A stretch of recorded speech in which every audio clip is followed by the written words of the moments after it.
দায়িত্ব নেওয়া উচিত। খালি রাগারাগি করলেই তো আর হয় না জীবনে। কিভাবে ইন্ডাস্ট্রিতে ঢোকা যায় বা কিভাবে অ্যাপ্লাই করতে হয়, কিভাবে তোমরা অ্যাক্টিং করতে পারবে। আর রয়েছে আমাদের মধ্যে এক্সপার্ট যে হচ্ছে খুবই কম বয়সে অ্যাক্টিং এ ঢুকে পড়েছে। আমি অ্যাক্টিং করতে চাই, খুব ইচ্ছে আমার অ্যাক্টিং। আমি জানি না অ্যাক্টিং পারবো কি পারবো না, কিন্তু আমি করতে চাই। তাহলে কি করবো, কোথায় যাবো? Hey guys, welcome back to Let's Be Creative. This is Mishukant and welcome back to a brand new vlog. So আজকে প্রচন্ড গরম কলকাতাতে। আমি জানি না তোমরা কতটা ফিল করছো, মানে মারাত্মক গরম, কোনো বৃষ্টির নাম নেই কলকাতার বাজারে। আর আমি তো রেডি হয়েছি কারণ আজকে বেরোবো। কারণ আগের দিন নববর্ষের দিন মুন্নির সাথে তো দেখা হয়নি, তো একটু রাগারাগির ব্যাপারও হয়েছিল যে দেখা করা যায়নি নববর্ষের দিন, আমারও খারাপ লেগেছে। তো আজকে সেইটাই মানে পরিপূরণ করা হচ্ছে। আমি জানি না ওয়ার্ডটা ঠিক বললাম কিনা। তো আজকে মনীর সাথে দেখা করবো, নববর্ষ স্পেশাল সেলিব্রেশন বলতে পারো বা যাই বলো, কারণ নববর্ষের পরে দেখাই হয়নি, আজকে প্রথম দেখা হবে। তো একটুখানি আড্ডা হবে, মজা হবে আজকে। দেখা যাক কোথায় যাই, কি করি। দেখতে থাকো ব্লগটা। প্রচন্ড গরম, তাও এই গরমের মধ্যে আমরা বেরোচ্ছি। ঘেমে দেখতে পাচ্ছ আমার গলাটা চকচক করছে, এত গরম। বাড়িতে বসে থাকা যাচ্ছে না, জানি না বাইরে কি করে দেখা করবো। Link in comment section. ব্লগটা কর, ব্লগ। কষ্ট করে গাড়ি চালাচ্ছি রে, কাউকে তো কিছু দায়িত্ব নেওয়া উচিত। খালি রাগারাগি করলেই তো আর হয় না জীবনে। কোথায় রাগারাগি করলাম আমি আবার রাগি নাকি? এই যে অবশ্যই দেখা করিনি বলে তুই এত কথা শোনালি আমাকে। দেখা করিনি আমি নয়, তোর শুটিং ছিল, তুই দেখা করতে পারিস, এটা আলাদা বিষয়। হ্যাঁ, মানে নববর্ষটা খুব একটা স্পেশাল কাটেনি আমার। মিথ্যে কথা না, সত্যি, শুধু শুটিং এ গেছি, শুটিং থেকে বাড়ি ফিরে বাবার বার্থডেটা হালকা করে সেলিব্রেট করে নিয়েছি আমরা। বাবা ট্রিট দিল না? বাবাকে গিয়ে বলো বাবাকে ট্রিট দিতে। সত্যি বাবা ট্রিট দিয়ে দেবে কিন্তু বাবা। কাকু তো ব্লগ দেখে, কাকু ট্রিটটা দাও। ওই কি তারপর কি যেন বলছিল, আমি না ভুলভাল গিয়ার দিচ্ছি। তো আচ্ছা, তো আজকে কি কি করাবি? মানে অবশ্যই তো দেখা করলি না, তো তার পানিশমেন্ট হিসাবে কি খাওয়া দিচ্ছিস, কোথায় নিয়ে যাচ্ছিস একটু বল। আমি তোমায় ট্রিট দিচ্ছি, কোথায় খাবে বলো? এডব্লিউ আইটিসি পেটে জায়গা আছে এখন? হ্যাঁ, নিয়ে তো চলো। আবার সেই সুন্দর লোকেশনে আমরা একটা পৌঁছে গেছি, যেখানে একটা অদ্ভুত সুন্দর একটা, দেখো উল্টো দিকে দারুণ রাস্তা, আর সেই অদ্ভুত টাইম একটা 4টের সময় এরকম সুন্দর একটা লাইট থাকে। এটা হচ্ছে আমাদের ফেভারিট টাইম। হ্যাঁ, এই সময়টা রাস্তায় ঘুরে বেড়াতে খুব ভালো লাগে। আশা করি তোমাদেরও লাগে। দেখতে পাচ্ছ আমাদের মুখগুলো কি সুন্দর। আমারটা ঠিকই লাগছে, ওর জ্বলে যাচ্ছে আলাদা বিষয়। বেশি ফর্সা হলে মানুষজন এরকমই হয়, মুখ জ্বলে যায়। তো দেখা যাক কোথায় যাই আমরা, কোথাও একটা খেতে যাবো। আরেকটা হচ্ছে অনেকদিন বাদে মুন্নি ব্লগে, তোমরা তো সবাই পাগল হয়ে যাচ্ছে মুন্নিকে কবে আনবে, মুন্নিকে কেন দেখা যাচ্ছে না, তোমরা একসাথে ব্লগ করছো না কেন। তো সেই জন্যই আরো আজকে ব্লগটা করা। তো চলো যাওয়া যাক, যেখানে আমরা যাবো সেখানে গিয়ে বাকিটা হচ্ছে কথা। আপাতত গাড়িটা চালাই। লোকেশন তো পৌঁছে, কিন্তু বাইরে এত গরম, এই যে দরজাটা খুলে বাইরে বেরোবো সেই সাহসটা আমি করতে পারছি না। তুই প্লিজ আগে বেরো, আমাকে সাহস দে। কে? তুই আগে বাইরে বেরিয়ে। আমি তো ওয়েট করেছি, দেখো কি তুমি চাটা গাড়িতে নিয়ে আসবে। লল LOL যাও নিয়ে এসো। পাচ্ছি না, প্রচন্ড গরম বাইরে। প্লিজ, আমি গাড়ি চালিয়েছি এতটা, ওইখানে অবধি চলো। ওখানে দাঁড়াতে দেয় না, খুবই গরম, মানে চাটা নিয়ে চলে এসো। পুড়ে যাচ্ছি আমি। আমি তো ওয়েট করছি, তুমি নামবে, নেমে বলবে কি রে চা খাবি, আমি বলবো না আমার আর ভালো লাগছে না, তবে তুমি নিয়ে আসবে চাটা। আমি তো এটার জন্য ওয়েট করছি। তুই যদি বলিস যে তুই চা খাবি, তুই বলবি ভালো লাগছে না, তো আমি 1 কাপই আনো, 2 কাপ কেন আনতে যাবো, কোন দুঃখে আনতে যাবো? তাহলে সেটা ঠিক আছে, তুই খাবি না, আমি নিয়ে আসি 1 কাপ। আমি যাবো না একা ভাই, যেতে তো তোকে হবে। ঠিক আছে চলো, যা আগে যাচ্ছি। আগে কেন যাবো? আমার শরীরটা খারাপ করছে। কেন, তোর কি জ্বর এসেছে? দেখো হ্যাঁ, মনে কিন্তু আজকে শরীর খারাপ, হেভি জ্বর, তাও দেখা করতে এসেছে। ভাবতে পারছো ডেডিকেশনটা, ভাবো। মানে কি ভালো মেয়ে, জ্বরের মধ্যেও শুটিং এ যায়। অবশ্য শুটিং এ কোনো অপশনস থাকে না, কারণ শুটিং এ জ্বর হোক জ্বালা হোক যাই হোক, বিয়ে হলেও যেতে হয়, শুটিং এ যেতে হবে। নিজের বিয়ে হলেও যেতে হয়। হ্যাঁ, এসব করতে হয়। আর এটা একটা খুব বাজে ইয়ে। আর আগের দিন আমি অনেককে জিজ্ঞাসা করেছিলাম যে তোমরা সত্যি জানতে চাও কিনা যে কিভাবে শুটিং এ এন্টার করতে হয়, কি প্রসেস, কিভাবে কি করতে হয়। তো তোমরা অনেকে কমেন্টস করেছো, তো সেটারও আজকে উত্তর দেবো এই ব্লগে আমরা। আপাতত চাটা নিয়ে আসি, চল বেরো। তো আজকে যে কোয়েশ্চেনটা বললাম, যেটা তোমরা অনেকেই করেছো, যে কিভাবে ইন্ডাস্ট্রিতে ঢোকা যায় বা কিভাবে অ্যাপ্লাই করতে হয়, কিভাবে তোমরা অ্যাক্টিং করতে পারবে বা কোথা থেকে অ্যাক্টিং শিখবে, এই ধরনের প্রশ্নটির উত্তর দেবো। আর রয়েছে আমাদের মধ্যে এক্সপার্ট যে হচ্ছে খুবই কম বয়সে অ্যাক্টিং এ ঢুকে পড়েছে এবং খুব কম সময়ের মধ্যে অনেক কিছু করে ফেলেছে। তার থেকে বেশি ভালো অ্যান্সার তো কেউ দিতে পারবে না, স্বাভাবিক। আরও সব জানে ইন্ডাস্ট্রির ব্যাপারে, ওর কাছে ইন্ডাস্ট্রি সমস্ত গসিপ, সমস্ত ইনফরমেশন। সাহেবকে আমি চেয়েছিলাম, কিন্তু সাহেব তো পাত্তা দেয় না, আমরা জানো। তো যাই হোক, আমি চেষ্টা করবো সারাঘাট থেকেও জানার, যদি এই ব্লগে দিতে পারি। তো প্রথম প্রশ্ন হচ্ছে, আমি আমারটাই বলছি, ধর আমি অ্যাক্টিং করতে চাই, খুব ইচ্ছে আমার অ্যাক্টিং, আমি জানি না অ্যাক্টিং পারবো কি পারবো না, কিন্তু আমি করতে চাই, তাহলে কি করবো, কোথায় যাবো? অডিশন দেবে ফেসবুকে অনেকগুলো, যারা যে তোমরা যেই সিরিয়ালগুলো দেখো, যে প্রোডাকশন হাউসের নাম তো সব কটাতেই যায়, তো ওই প্রোডাকশন হাউসগুলোকে ফেসবুকে যদি তোমরা ফলো করো, ওরা মাঝে মাঝে অডিশনের আপডেট দেয়, মানে ওদেরই পেজে। প্রোডাকশনের হাউসের নাম কোথায় যায়? সিরিয়ালগুলো টেলিকাস্ট হওয়ার আগেই যায়, তাদের সেম নামে ফেসবুকে পেজ আছে? সেম নামে ফেসবুকে পেজ আছে। সেই ফেসবুক পেজগুলো খুলে তা মাঝে মাঝে ওরা আপডেট দেয় কি এই দিন এই অডিশন হচ্ছে, এরকম এরকম মেয়ে বা ছেলে বা এত বয়সী এরকম দরকার, বা এই ক্যারেক্টারিস্টিক্স এর মেয়ে বা ছেলে দরকার। তো সেইগুলো দিয়ে ওদেরকে পার্সোনালি পিং করতে হবে, এবং ওদের একটা নাম্বার দেওয়া থাকে, মোস্ট প্রবাবলি ওই নাম্বারে পিং করতে হবে, এবং অডিশন কোথায় হচ্ছে সেই অ্যাড্রেসটা ওরা দিয়ে দেয়। তো এখানে গিয়ে অডিশন দিতে হয়, কারণ আমিও সেইভাবেই এসেছি। তো এরকম কয়েকটা পেজের নাম? 10 সিনেমা আছে। এটা হচ্ছে 10 সিনেমা, হচ্ছে সেই প্রোডাকশন যারা কৃষ্ণকলি, লক্ষ্মী কাকিমা সুপারস্টার এই ধরনের সিরিয়াল করে থাকে। তারপরে এখন কি করছে, হিন্দি মিডিয়াম, বাংলা মিডিয়াম, হ্যাঁ, তো এইগুলো করছে। আর আর আমি আরেকটা জানি ব্লুজ প্রোডাকশনও দেয়, যেটা জগদ্ধাত্রী সিরিয়াল করে, তারাও করে। তাছাড়া আর সুরিন্দার ফিল্মস আছে, সুরিন্দার আছে, ভেঙ্কটেশ আছে, এসবিএফ, তো আরো আছে, ম্যাজিক মোমেন্টস আছে। হ্যাঁ, তো আমি চেষ্টা করবো এই ব্লগের ডেসক্রিপশনে তাদের পেজের লিঙ্কগুলো দিয়ে দেওয়ার, খুঁজে তুই যদি আমাকে এটা পাঠিয়ে দিস, তাহলে তাদের সুবিধা হবে, যারা যারা সত্যি পিং করতে চাও বা অডিশন দিতে চাও। দ্বিতীয়ত, অডিশন দেওয়ার আগে আমার মনে হয় নিজেকে গ্রুম করাটা প্রচন্ড দরকার। তুমি কিভাবে কথা বলো, বাংলা সিরিয়ালে যেহেতু বাংলা ভাষায় অনেক দক্ষতা থাকা দরকার, যেটা আমার একদমই নেই। মানে আমি দক্ষতা বললাম, কিন্তু ওয়ার্ডটা হওয়া উচিত দক্ষতা। তো এরকম অনেক আমার নিজেরই প্রনাউন্সিয়েশনে ভুল হয়, যেটা সিরিয়ালে করলে কিন্তু খুব চলে। তো এই ছোট ছোট জিনিসগুলো তোমাদের গ্রুমিং সবার আগে করা উচিত। নিজেকে সেলফ গ্রুম করো, কিভাবে কথা বলছো, কিভাবে হাঁটাচলা করছো, সেই জিনিসগুলো করা উচিত। আমি যেমন একটা ছোট শহর থেকে বিলং করি, আমি নিজেকে অনেক গ্রুম করেছি।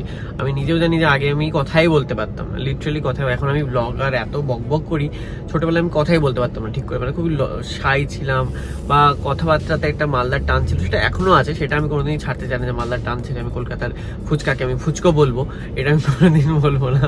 কিন্তু হ্যাঁ, কিছুটা তো করতে হবে, যাতে সিরিয়ালের ক্যারেক্টারটা হিসেবে তোমরা করতে পারো। এবার সিরিয়ালে অনেক ধরনের ক্যারেক্টার হয়, যেমন ধরো তোমরা বাঙালি ভাষা বা ওই সাঁওতাল ভাষা, যেমন বাহা বলে একটা সিরিয়াল, যেমন একটা অদ্ভুত ল্যাঙ্গুয়েজ ছিল, যেমন ওর কারেন্ট সিরিয়ালটাতে একটা অদ্ভুত ল্যাঙ্গুয়েজ আছে, সেগুলো অ্যাডাপ্ট করতে হয়। এটা নয় কি সবসময় মডার্ন কথাবার্তায় বলতে হবে, এই সমস্ত জিনিস তো আছে। প্লাস অ্যাক্টিং করতে জানতে হবে, মানে আয়নার সামনে নিজে দাঁড়িয়ে দুটো ডায়লগ আগে বলো, দেখো তুমি পারছো কিনা অ্যাক্টিং। আর প্রথম কথা, অডিশনে গিয়ে সবাই খুব নার্ভাস, মানে টেন্স নার্ভাস হয়ে যায়, এবার সেইটা না যারা অডিশন নেয় তাদের খুব চোখে ধরা পড়ে। তো আমার মনে হয় নিজেকে খুব কাম রেখে শুধু যে লাইনগুলো আছে সেই লাইনগুলো বলে দিলেই আমার মনে হয়। এই জন্য আমি আজ অব্দি সিলেক্টেড হইনি, কারণ আমি 2-3টে অডিশন দিয়েছিলাম, মানে আমাকে ডাকা হয়েছিল, আমি অ্যাপ্লাই করিনি, আমার ছবি দেখে আমাকে ডাকা হয়েছিল। সেখানে গিয়ে আমি প্রচন্ড নার্ভাস, প্রথম অডিশনটা তো আমার মনে পড়ে আমি প্রচন্ড নার্ভাস হয়ে গেছিলাম, বলতে পারছিলাম না। একটা লাইনে পড়ার পরে পড়েছিলাম, এই বাবা ভুলে গেলাম, বাবা বলুন। এবার 3-4বার টেক নিয়েছে, তারপর বলছে ঠিক আছে হয়ে গেছে, তুমি যাও। হ্যাঁ, বুঝে গেছি যে আমাকে লিটারেলি তাড়িয়ে দিয়েছিল, সেটা অনেক বছর আগে। তো সেটাই বললাম, সেখান থেকে এখন যদি আমি ক্যামেরার সামনে দাঁড়াই, এখন তাও আমি দুটো লাইন বলে দিতে পারবো, কিন্তু তখন একদমই পারতাম না। তো এই গ্রুমিংটা তোমাদেরকে করতে হবে লিটারালি নিজেদের প্রতি। ছবি পোর্টফোলিওর কথা যদি বলো, নিজেদের বিভিন্ন লুক, মানে একটা ক্যারেক্টার, ধরো কেউ ব্লেজার পরে, কেউ ধুতি পাঞ্জাবি পরে, যেরকম ক্যারেক্টার সেরকম ক্যারেক্টারের লুক হিসাবে তোমাদের কয়েকটা ছবি তুলে রাখা উচিত, যাতে সেটা দেখে তারা বুঝতে পারে যে না, এই লোকটাকে এরকম ক্যারেক্টারে যাবে, বা এই লুকটা করলে যাবে। একটা না পোর্ট্রেট মতন হয়, যেটা অনেক জায়গায় ডিমান্ড করে, সেটা হচ্ছে একটাই ফটোর মধ্যে তোমার অনেকগুলো এক্সপ্রেশন, সিরিজ অফ ফটো, হ্যাঁ অনেকগুলো এক্সপ্রেশন, তো সেটা খুব ডিমান্ড করে অডিশনের ক্ষেত্রে। মানে এক্সপ্রেশন গুলোর ছবি, সেটা আমিও তুলে দিয়েছিলাম একবার, একজনকে মনে পড়লো। তো হ্যাঁ, এই পোর্টফোলিও গুলো তোমরা করে নিতে পারো। পোর্টফোলিওটা সত্যিই দরকার হয় যে কোনো জায়গায় অডিশন দেওয়ার জন্য, এবং কত সাইজের প্রিন্ট এগুলো ম্যাটার করে না, মনে হয় না। নর্মাল ছোট ছোট ছবি দিলেও হয় কি, বড় এখন তো ওই ছবি গিয়ে জমা দেওয়াটা এখন আর নেই। হ্যাঁ, তো হোয়াটসঅ্যাপে হয়ে যায়। হ্যাঁ, ছবি নিজের তুলে পাঠিয়ে দাও। ইনফ্যাক্ট আমি তো সেলফিও পাঠিয়েছি, তাতেও আমাকে ডেকে নিয়েছিল অনেক জায়গাতে, যেহেতু সিলেক্টেড হয়েছিল আলাদা বিষয়।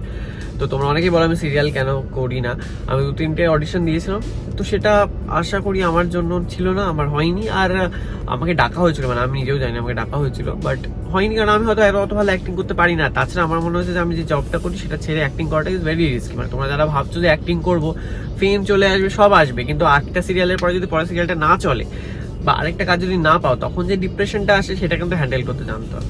আর এরকম না যে তোমার একটা কাজ শেষ হলো আরেকটা কাজ সাথে সাথে চলে আসবে। অনেকে অনেক বছর অপেক্ষা করার পরে একটা ভালো ক্যারেক্টার ভেরি রিস্কি জব। মানে এইটা দিয়ে যদি তুমি প্রথম থেকেই এটা নিয়ে ভাববে কি এটা দিয়েই সংসার চালাবে, তাহলে একটুখানি আমার মনে হয় ভেবে চিন্তেই করা উচিত। এক্স্যাক্টলি, সাইডে কিছু অলরেডি থাকা উচিত।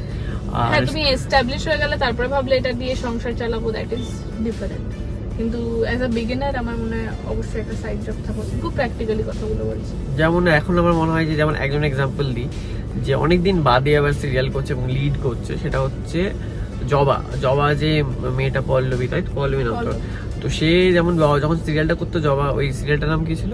কি আপন কে পর। সে জবা বলে প্রচুর ফেমাস হয়ে গেছিল, প্রচুর সবাই চেনো তাকে এক নামে। তো সেই সিরিয়ালটা অনেক বছর চলেছে, কিন্তু তারপরে ও যে এখন আবার নিমফুলের মধুর লিড হিসাবে এসেছে, ও কিন্তু অনেক বছর গ্যাপ নিয়ে এসেছে। ও কিন্তু ধৈর্য হারায়নি বা ইন্ডাস্ট্রিতে কাজ পাচ্ছে না বলে কান্নাকাটি, জানি না হয়তো কি হয়েছে সত্যি জানি না, কিন্তু সে তো এসেছে, আবার কামব্যাক করেছে এবং যথেষ্ট ভালোভাবে সিরিয়ালটা চলছে, আবার লিড হিসাবে ফিরে এসেছে। তো সে ওই টাইমটা দিয়েছে। এবার ওই সময় হয়তো ওকে সেকেন্ড লিড বা সাইড ক্যারেক্টারের জন্য হয়তো অফার এসেছিল, কিন্তু ও করেনি, ও ভেবেছে লিডই করবে এবং তার জন্য সে অপেক্ষা করেছে। তো সেই ধৈর্যটা থাকার খুবই দরকার। মানে ধৈর্য না থাকলে কিন্তু এই ইন্ডাস্ট্রিতে একদমই আসে যায় না। সবাই চাই আসতে, জানি প্রচন্ড অ্যাট্রাকটিভ একটা ইন্ডাস্ট্রি এটা, সবাই চাই যে অ্যাক্টিং করবো, ফেমাস হবো, বাট সেটা কিন্তু অত সোজা না। মানে যেটা খুব তাড়াতাড়ি হয়, খুব ইজিলি হয়, সেটা কিন্তু খুব তাড়াতাড়ি চলে যায়। তো এটা অনেক কিছু টাইম লাগবে। আর দ্বিতীয়ত হচ্ছে, অনেকে টাকা দিয়ে তোমরা আসার চেষ্টা করো, অনেকে বলে যে টাকা দাও, অ্যাক্টিং হয়ে আমরা ঢুকিয়ে দেবো, চান্স করে দেবো। সেগুলো কিন্তু প্রত্যেকটা ফ্রড হয়। অ্যাক্টিং করার জন্য আজ অব্দি কোথাও তুমি যদি নিজে থেকে কোনো অ্যাক্টিং স্কুলে ভর্তি হতে চাও, দ্যাট ইজ ইয়োর ডিসিশন। কিন্তু আমার যতদূর এক্সপিরিয়েন্স বা আমার যতদূর মনে হয়, অ্যাক্টিং স্কুলে যাওয়াটা ইজ নট নেসেসারি। মানে তুমি যদি সেটা সিরিয়াল দেখে শিখতে পারো বা নিজের সাথে থেকে শিখতে পারো, that is also very it's a good experience overall. তো তোমাকে যে সবসময় অ্যাক্টিং স্কুলে গিয়েই শিখতে হবে সেটার কোনো মানে নেই। যদি if you don't have that money আর if you don't have that urge to go to acting school, you may not. মানে ইটস নট নেসেসারি কি অ্যাক্টিং স্কুলে গেলেই তোমাকে কাজ দিয়ে দেবে, অ্যাক্টিং স্কুলে না গেলে তুমি কাজ পাবে না, এরকম নেই। কারণ আমি কোনোদিন অভিনয় শিখিনি।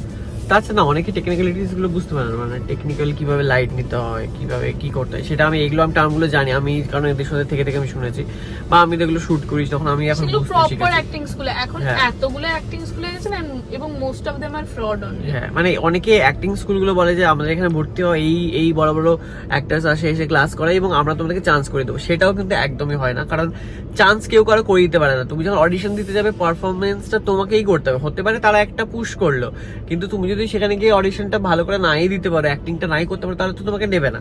তো সেই যে গ্যারান্টিটা তোমাকে কেউ দেবে যদি বলেও, তাহলে সেটাও কিন্তু পুরো ফেক হয়। কারণ কেউ কাউকে ওইভাবে পুশ জোর করে করাতে পারো। আর যদি দুদিনের জন্য ক্যারেক্টারও দেয়, তাহলে দুদিন বাদে তুমি অ্যাক্টিং না করতে পারো, সেখানে তো তোমাকে এমনি ক্যারেক্টারটা অফ হয়ে যাবে। তো এরকম অনেক, এটা কোনো কিছু মানে সিকিউরিটি নেই। কিন্তু মানে তুমি যদি ভাবে একটা বড় সিরিয়াল চান্স পেয়েও গেলে, কিন্তু তুমি যদি সেখানে গিয়ে পারফর্মই না করতে পারো, তোমার কিন্তু ওটা বেশি দিনের ক্যারেক্টার থাকবে না। যেন অনেক কিছু ম্যাটার করে।